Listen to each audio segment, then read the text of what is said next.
Okay. Hi, everyone. My name is Victoria Greer, My name is Jalen Shy. and today we're going to be talking about if explicit music should be protected by the First Amendment.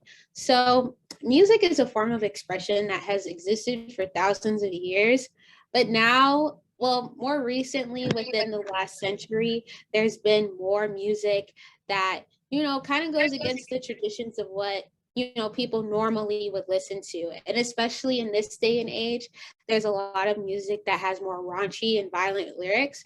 So today we're going to be talking about whether those lyrics should be protected by the First Amendment.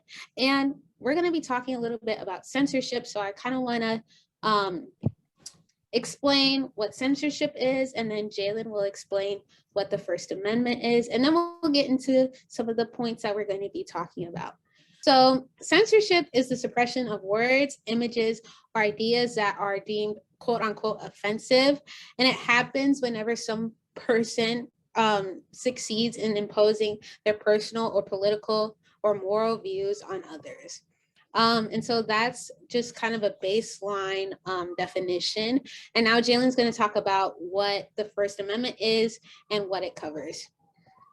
Okay, so the First Amendment directly from the Constitution is Congress shall make no law respecting an establishment of religion or prohibiting the free exercise therefore of or abridging the freedom of speech or of the press or of the right of the people peaceably to assemble and to petition the government for a redress or grievances.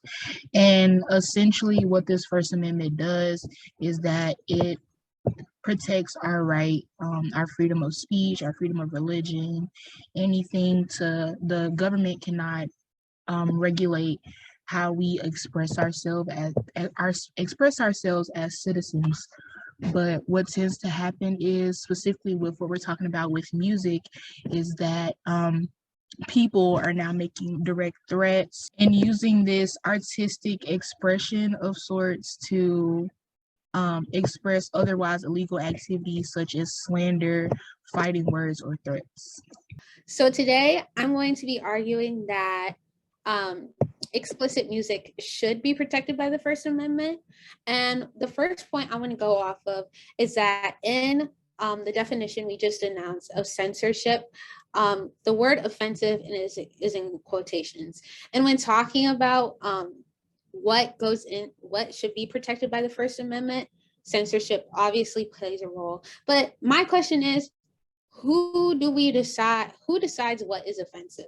Something that may be offensive to someone may not be offensive to other people.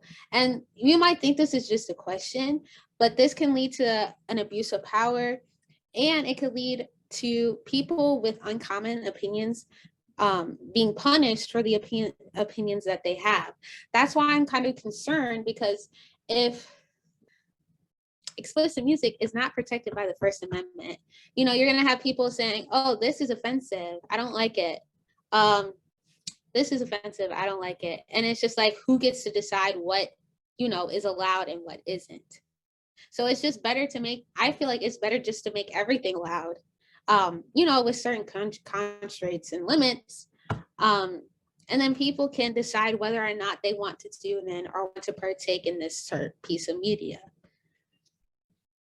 They've told jurors is individuals would not necessarily have to know whether materials that they disputed were legally obscene to be convicted, but they would have to know the character of what was sent. And you can find this in the case of Hamlin versus the United States.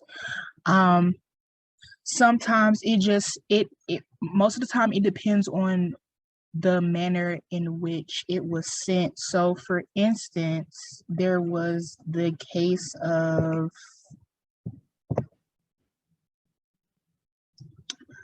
Jones versus the state, where an ex-husband had written explicit lyrics about hurting his ex-wife, and they used those in the court of law to determine that it was sort of premeditated. He did not end up hurting her, but it's the extent and the intent behind the word.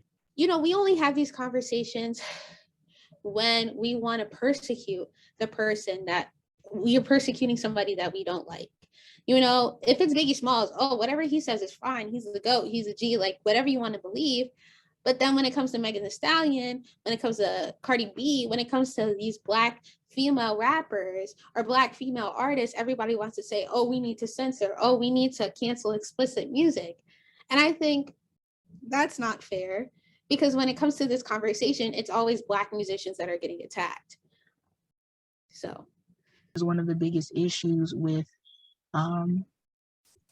explicit music now is that there is a debate of whether can this be used against people? And there have been cases where it has been and cases where it hasn't, and states are really torn between the two, because then it's a question of the very root of one of our first civil liberties, which is free speech. What do you define as I can say whatever I want to say, and to that I say, you can say whatever you want to say, but are you willing to deal with the consequences of what you have to say? It's not up to the government to decide what your kid can watch and what they can't watch. It's up to you. It's up to the parents to be parents and do what it takes to, you know, make sure their children are seeing what's appropriate to them, whatever they think is appropriate. When they bring these things to attention, when they openly admit to murder, when they openly admit to date rape, what do we do then? Are you going to do them justice and, you know, not feed into their influence anymore? Or are you going to continue to be ignorant, listen to their music? I do want to protect the freedom of speech, because to be honest, the freedom of speech is very rare in the world. And one of the things about our country that is good is that we do have freedom of speech, and I think we should cherish it to the utmost extent. So that's all I have to say. Jalen, if you have anything else to say. No, that's it. Thank you guys for watching, and go for us. Yes, bye.